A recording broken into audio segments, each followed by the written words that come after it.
So I've been posting on YouTube for a couple of weeks now, and I realized that I have been so rude. I have not formally introduced myself. I have not given you guys any kind of idea of who I am. And I feel like it's really rude to just be like throwing stuff out there, assuming that you guys know me, and never actually introducing myself. My favorite way to get to know people when we first meet is to sit and have coffee. Specifically, I love meeting up at a coffee shop, but I was not gonna film this at a coffee shop. So we're gonna film in front of my library instead, my little home library. And I really just wanna have a chat. I want to get to know each other. I would love if you guys would interact in the comments. Like, let's just talk like we are new besties getting to know each other, because we are. I would love to know, first and foremost, where you guys are from and what your favorite genre to read is. So if you could let me know in the comments, and then I'm also gonna do a little bit of like a get to know me tag, I guess. And if you guys would also answer some of these questions, if you feel like it, in the comments, I would really just love to know who you are, what we have in common. I want to sit and have a chat and have a coffee together. So starting off with, I think the most important thing that I could tell you guys about me, which is first and foremost that I love Jesus. I am not a faith channel specifically, but I hope that as you watch this channel, the love and hope and grace of Jesus just shines through, because my ultimate goal as a person is to know God and to make him known. And so I really hope that this channel can be a safe space for you, whether you're a Christian or not. But especially if you guys just need a little bit of joy in your life, a little bit of hope in your life, I hope that that can kind of emanate through the screen to you. And so with that, I want to talk a little bit about my reading, because this is a booktube channel, and kind of what I like, what I read, what I stay away from, kind of where I'm at with all of that, and then we'll get into the tags. I am not someone that is really picky about my genre. I like to say that I'll read anything as long as it's good. I am, however, picky about my writing, so something that you'll hear me talk about is like bad writing, being annoyed by bad writing or inconsistencies. Something I tend to pick up on a lot in books is if there are inconsistencies, especially in fantasy. Like, if you created this world and you told us that these were the rules and then you broke the rules of your world, it really pulls me out of the story, gives me the ick. So those are like a couple things. I love character-driven stories. I really love getting to know characters and just being like so in touch with them that I feel like I know them and that I'm really invested in their story. Like, that's what really brings a story to life for me, is a very well written character with good character development and like a really good arc. And that like bleeds into side characters and stuff too. So characters are really important to me, and consistency is really important to me. Good writing is really important to me as a reader. But other than that, I will really read in most any genre. I started getting really into books when I was like 8. Like, as early as I could read novels, I was reading novels. Like, I was reading, started with, of course, the Junie B. Jones, the Magic Treehouse, the like Boxcar Children. What was the other one? Oh, Babysitter's Club. Like, all of those, I loved those books. There was a woman who went to our church when I was really little that had boxes and boxes of books, and I don't remember why, but she would just bring them to the church whenever we had something that I was like there for, and she would just let me go through her boxes and take whatever I wanted. And so I would come home with like massive boxes full of books, and I would read them. Like, I was the kid that would stay up late with a flashlight under my blankets, like reading my books all night. And then somewhere around 8 years old, I started getting really into Harry Potter. And so Harry Potter was like my childhood. I absolutely loved Harry Potter growing up. I would say that I was probably the geekiest Harry Potter kid that you knew if you went to my school. Like, I had a couple of other friends that were into it, but like, I was into it. The thing that got me into this was when I was 8. My dad, he works in like broadcast, so he works in like television, and he was invited as part of his job to go to the media opening of Universal's, like the first Universal Harry Potter world. It had Hogwarts, and it had like some of like the basic Harry Potter's world things, like the very first one. He got invited to go, he went, and he brought home a whole bunch of goodies. Like, I'm talking, he brought the Remember All, he brought chocolate frogs, he brought every flavored beans, he brought home wands, like he brought home Harry and Hermione's wand, like so many fun Harry Potter things. And I had never like been introduced to Harry Potter before. If you also grew up in a Christian family, you might have been one of those kids who wasn't allowed to watch Harry Potter, wasn't allowed to read Harry Potter because it was witchcraft. For me, my mom was kind of on the fence on whether or not she was gonna let me watch it, read it, whatever. And my dad was like, I went to this thing, like I had to bring home all the goodies. And so they decided, you know what, like we're gonna coach her through this as she grows up, and we'll make sure she understands the distinction between what's Harry Potter witchcraft and, you know, the other stuff. And they decided, okay, you're gonna watch the movie. And then after the first movie, the rule for me was I had to read the book before I watched any of the other movies. Well, that was absolutely no problem for me. I had all 7 books read within like a year of that happening. So like before I was 10 years old, I had read all 7 books. And I remember waiting for the 7th book. Like I'd asked for it for Christmas one year. And it had come out like pretty recently, I felt like. Like it wasn't, hadn't been out for very long. And so I was like, I remember eagerly awaiting the release of or like me getting the 7th book and just being so excited about the series. And then I also went to the movie premiere. My very first midnight movie premiere was Harry Potter and the Deathly Hallows. And I can't remember if it was part 1 or part 2, but it was one of those. I think it was part 2. And I was like 10 years old. And it was just, Harry Potter was my thing through my whole childhood. I reread it multiple times growing up. It was my thing. I loved it. I was obsessed with it. So that kind of launched me into the like fantasy era. I was into Divergent. I was into the Hunger Games when all those were coming out. I read like The Maze Runner and all of these like action adventure. Oh, Percy Jackson. I loved Percy Jackson in middle school. And that was also still like, I'm in my 20s, I'm 24. So that was when these books were like coming out and becoming popular. So I feel very privileged that I was a reader during like the dystopian era. Like I was not only a reader, but I was a young adult, like in peak time to be reading those books as they were coming out. And I feel like I take that for granted so much, but that was my era. In high school, I still really liked reading. Like I would do a lot more of the reading assignments than what my friends did. Like a lot of my friends wouldn't read the books and they would like just use SparkNotes or whatever. And I did that for some of my assignments for school, but more often than not, I did actually read the books that were required for school, and I really liked them. And that kind of launched me into my like classics era. I was in my classics era from like 18 years old.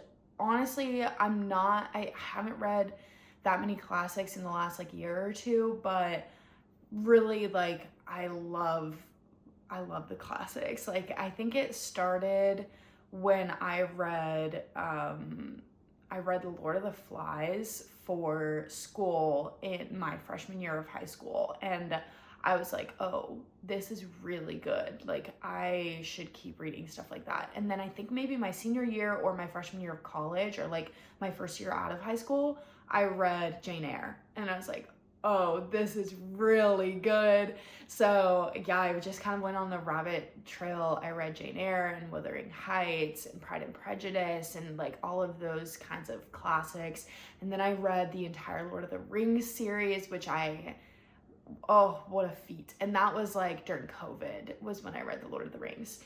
And then came the rise of romantasy, and I got a little bit into romantasy. I have read the first 3 books of the ACOTAR series. It took some teeth pulling to get through the first book, like to get through A Court of Thorns and Roses specifically. And then after that, I liked Mist and Fury and Wings and Ruin. I've read Fourth Wing, like I'm up to date on the Fourth Wing series at this point. And like I kind of just got into what was like popular on Book Talk, but my heart belongs to good stories. Like I've said it already in this video and I'll say it again, like if it's well done, if it's a good story and it's well written, I will read it. I don't care what genre it is or if I like necessarily prefer that genre or not. Like I've been really in historical fiction more recently.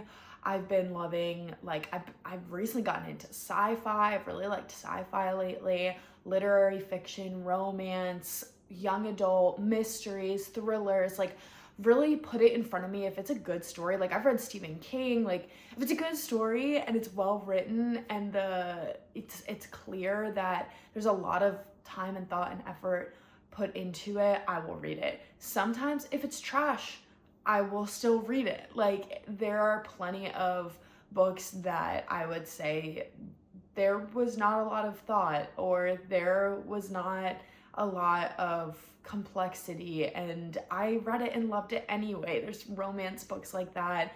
I really enjoyed the Magnolia Park series. Part of the reasoning for that is because I'm really into character development, so I just really got attached to those characters even though the writing was bad. Like there were so many typos in the first Magnolia Parks book that I really wanted to give up and put it down, and people were like, no, read it, you'll love the characters. I'm like, okay, I'll read it. And I did. I fell in love with the characters. Is the writing fantastic? No, but I love the characters, and I think that there's something to be said for like, I think Jessa Hastings specifically has a very unique style of writing, and I don't necessarily think that it's bad writing. Like I think in the first Magnolia Parks book she did need a better editor, but I think it's gotten to the point of like it's just her voice, like it's just how she writes run-on sentences, she writes like very long prose because it's supposed to feel like a stream of consciousness, and there's definitely room for like all of that. It's art, you know, writing is art.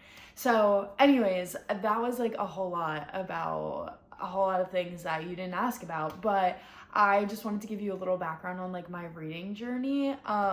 As far as what I read, what I don't read, convictions wise, obviously I did start this video by saying like my goal is to know God and make God known. I love how we get to know God through books because we are getting to appreciate the creativity that he put inside of people who write books. And so I'm a firm believer in like God is the creator of the universe and we are all made in his image, and so all of us are creative in some way, shape, or form. And I think that it brings us closer to God when we appreciate each other's creativity. And so that's part of the reason I love to read is Jesus was a storyteller. The Bible is a book. Like we have stories from the very beginning. I think it's one of like the most natural things to us is to tell and to take in stories. And I think it's something that God puts in us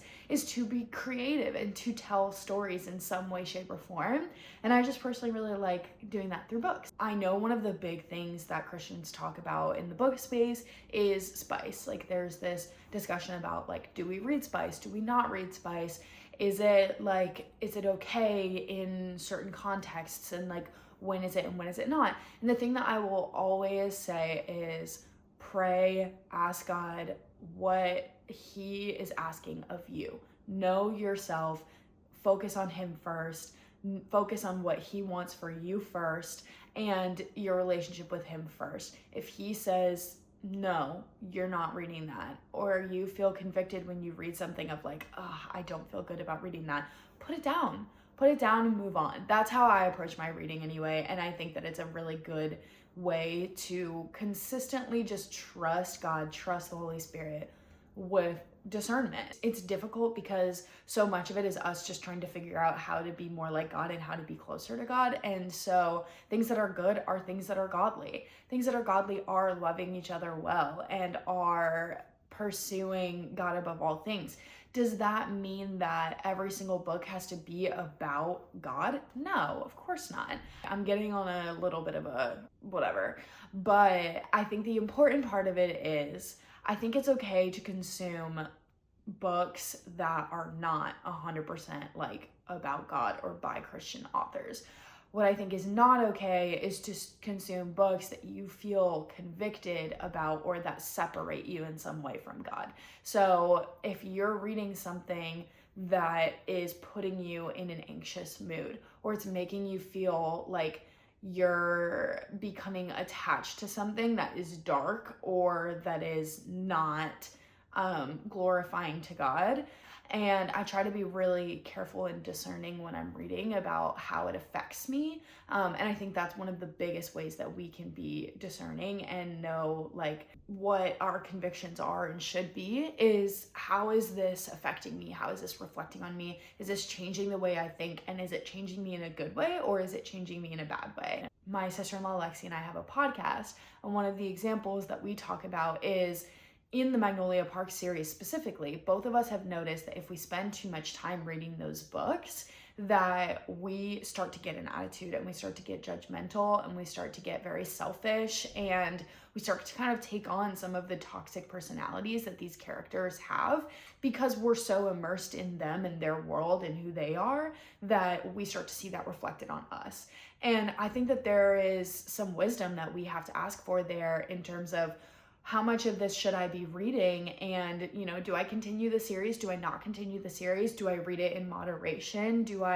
And I think all of these questions, all of this is to say, all of those questions are personal questions. These are all things that we have to discern for ourselves and that we in partnership with God have to have wisdom and understanding of what things are going to do for us, how they're going to affect us. And we need to ask Him if this is glorifying to Him, and then we can make our decisions from there. For me, going back to spice, I skip spice in books and I won't pick them up if I know that they're popular because of the spice. So like romance books, romantasy books, like if I know that people, like most of the recommendations that are coming from people are like, this spice is really good, I'm like, okay, it's not for me. And if I'm reading a book and there's spice in it, I will skim through until I get to wherever we are next and I'll keep on going. And I think that all of that is like very personal to who you are, where your struggles are, and where your convictions are. So that's kind of my stance on it. Those are my personal convictions, and I can't emphasize enough, like personal convictions.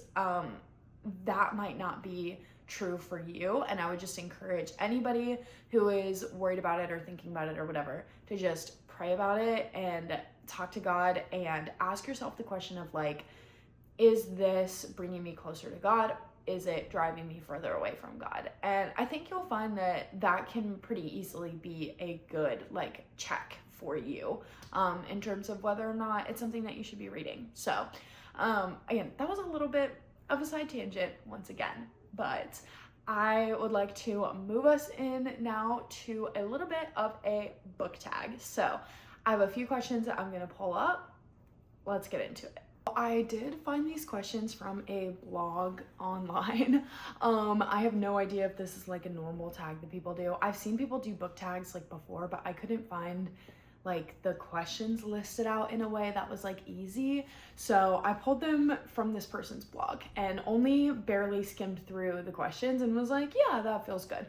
So I don't even really know what my answers are gonna be yet, but we're gonna go through this together. Okay, so this is, I'll link the blog in the description, but it's somebooksandramblings.home.blog. So if you're looking for the questions, that's where I'm finding them. And they are from 2018. So this is quite old, but it's fine. It's all good. Okay, first question is, can you stop reading at any time, or does it have to be a certain page or chapter?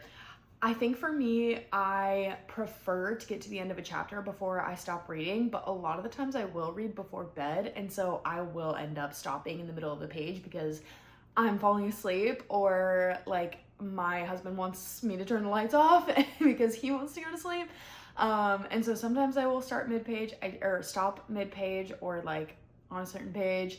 But I really do prefer to finish a chapter, but it's not like I have to for me. Do you eat or drink anything whilst reading? This is very inconsistent for me. I prefer to have a drink and a snack while I'm reading, but I don't like feel the need to necessarily. I do always have to have my water with me though.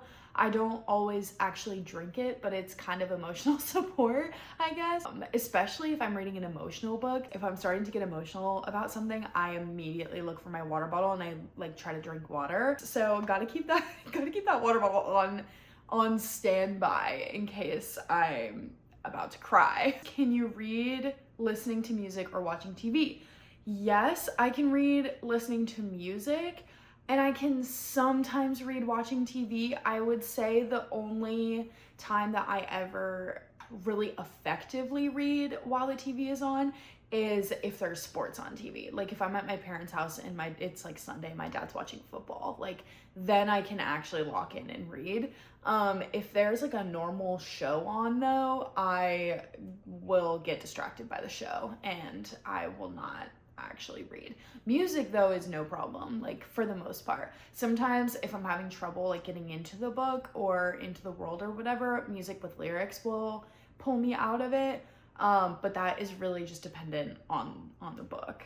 One book at a time or several at once? This is a really fun question for me because I'm very much a several at once. I will read like half of like 4 different books and then like finish all of them one at a time. It's kind of chaotic, but I'm a little bit of a mood reader, so it's just how it happens. I don't know. Reading at home or everywhere?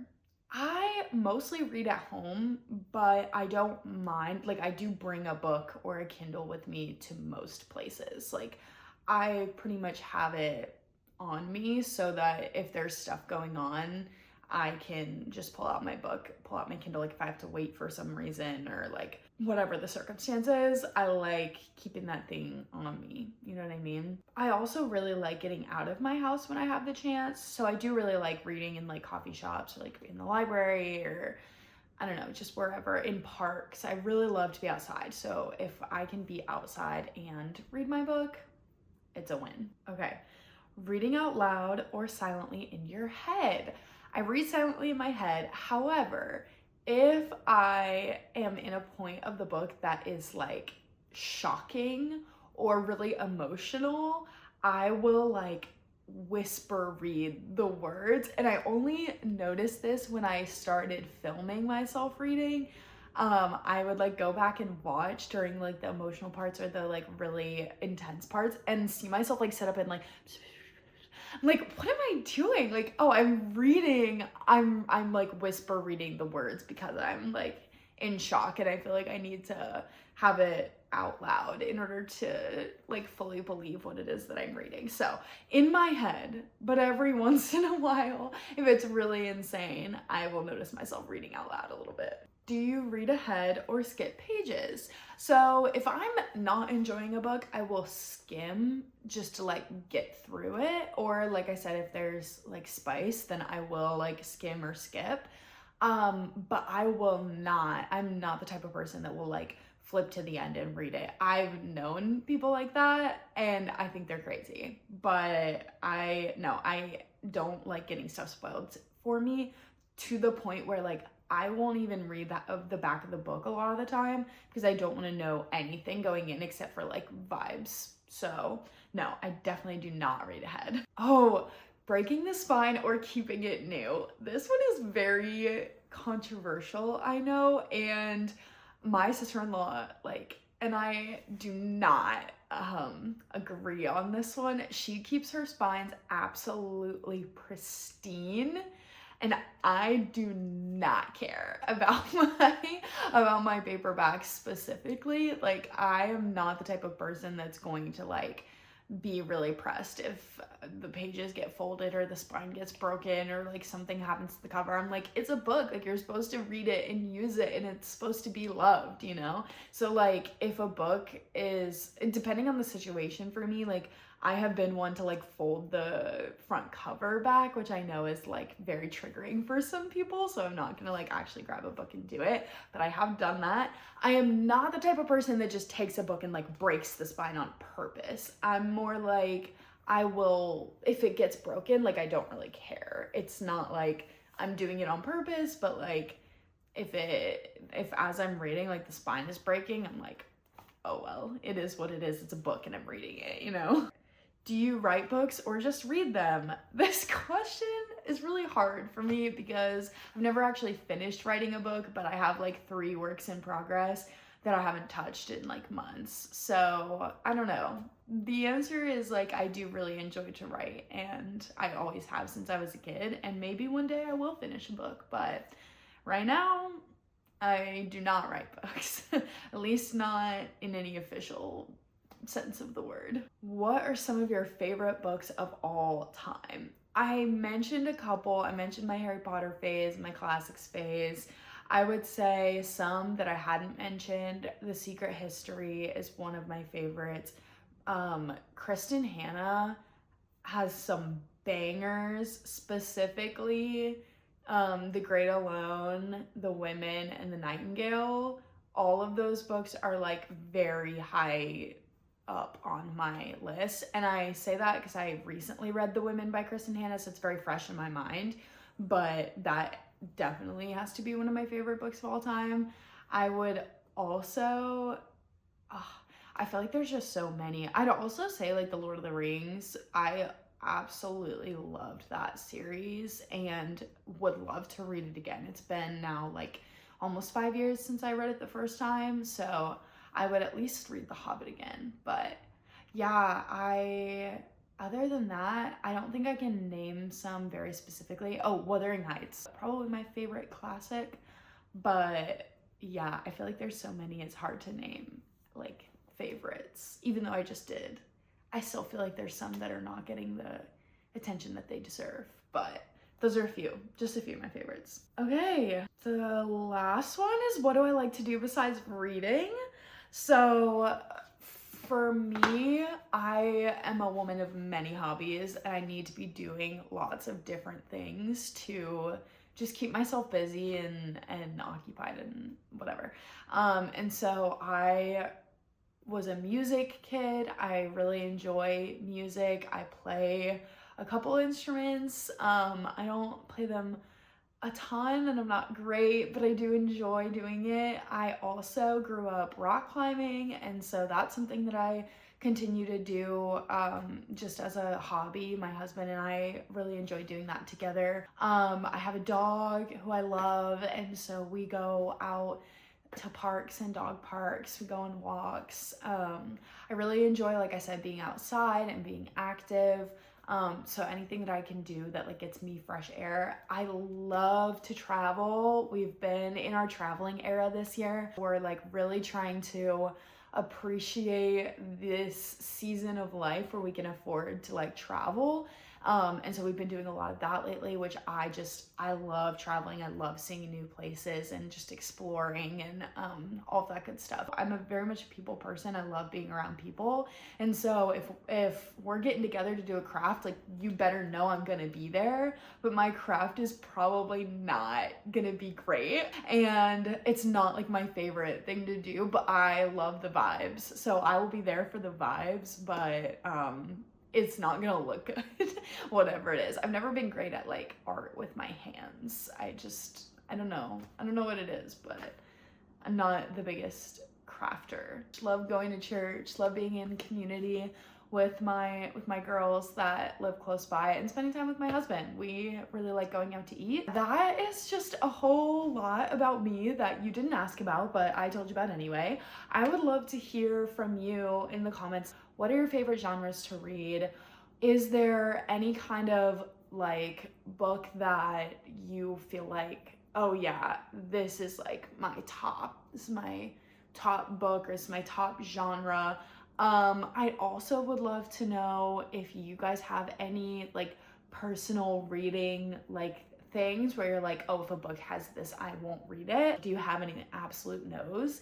And then answer the book tag questions, because obviously like we just sat and had coffee together for like a long time and I talked a lot, but I would love to give you the opportunity to share who you are and what you love and what kind of reader you are with me. Also tell me what got you into reading, because I really want to know. A lot of the people I do talk to, they either started reading when they were a kid and they just never stopped, or they started reading during COVID. And I feel like I don't hear a lot of other stories, and maybe that's your story and I would love to know that too.